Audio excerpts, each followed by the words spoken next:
All right, cool. So week 10, holy smokes, we're almost done. This is a unique phenomena that happens within the military and in the veteran population. Personality disorders, we're familiar with that. We've seen that in the DSM. I like to think that the Department of Defense, the military, magnetizes individuals who may have a personality disorder for a lot of reasons. There's a lot of aspects of the military that are really that seem just great to have. The idea of like a community and a family and to get away and go to a new place, a new beginning, a new chapter. Or there's aspects of the military like where we quite literally are in the business of war, of killing. That might promote or invite some of those who may have our narcissisms or our antisocials. Secondary gain. Secondary gain is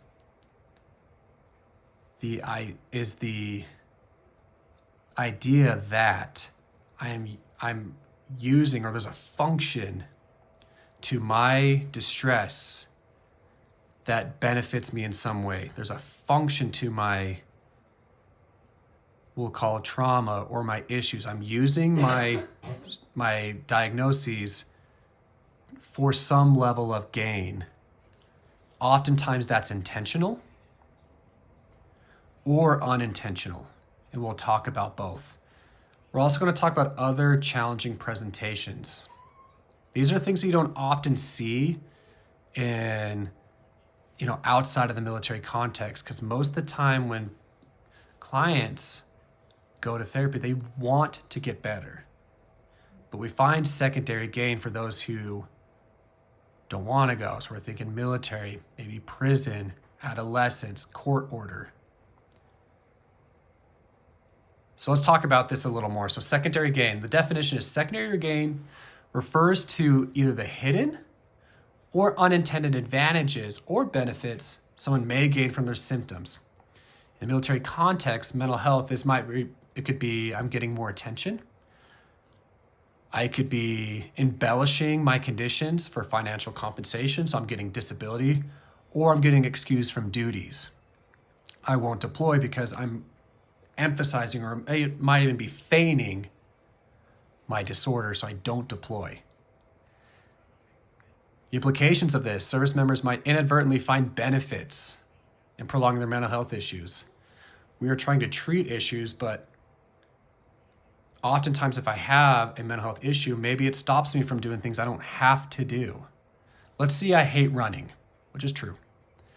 And I hurt my ankle. And so the doctor says I can't run on my ankle for 3 months. That doesn't sound too bad. 3 months comes along, like, hey, it's time to start running again. I'm like, ooh, I don't know, my ankle's kind of sore. I might say like, hey, it still hurts, I can't run. Switch that with some behavioral health stuff. Hey, you've been having a really hard time. You've been exposed to some trauma. I don't think you should train for a while. 3 months down the road, we got deployment orders. It's like, hey, I can't go. My trauma is too much. That may or may not be true.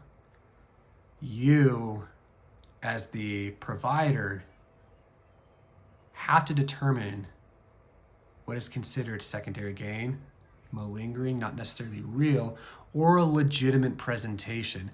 I often leverage a strengths-based approach that if someone is malingering or secondary gain, that is a function worth exploring and intervening.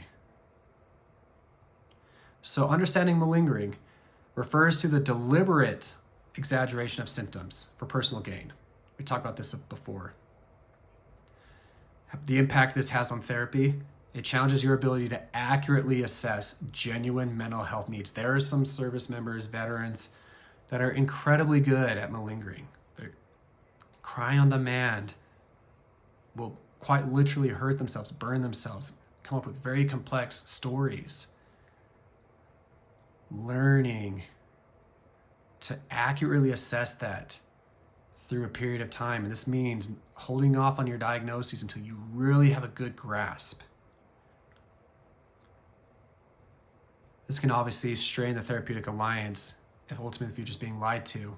You might feel like this is a waste of your time. You're trying to help someone out, but I'm treating a condition that's not real. That can be really challenging. Other conditions that show up, personality disorders, again, we're not going to go too much into that. You'll get a course on the DSM at some point, but again, they're more prevalent in the military.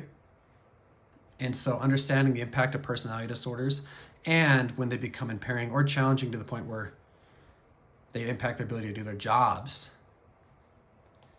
Combating stigma and barriers to care. Many service members won't come to behavioral health because of stigma, because they're afraid of being judged, things like that. So how do you overcome those barriers? How do you build that trust? It was just the other day I had a service member who did not want to come in and essentially was ordered to talk to me. It was a fine experience, but was just scared to talk about it. I was so afraid of being judged. Really, that is a barrier. That becomes one of the most important parts of your jobs, to normalize it. Being culturally competent, I know we've talked about this a bunch of times, but this is a unique aspect of being in the military, is that there is a belief around mental health conditions. Even those who have genuine behavioral health maladies, they have genuine traumas. They're working under leaders who don't believe in it. They're working under leaders that say they're faking it. Being competent, still treating them and be able to advocate for them is important. All right. So you might notice right here, I have no homework for you. And that is because we're going to shift gears towards your evaluations. So there won't be class next week because we'll be focusing on those evaluations and for your final project. And so take the next week off, do it as you see fit, self-care, doing your projects, going to Disneyland, whatever it is. Be safe, do self-care. We call this R&R. Use it to your advantage.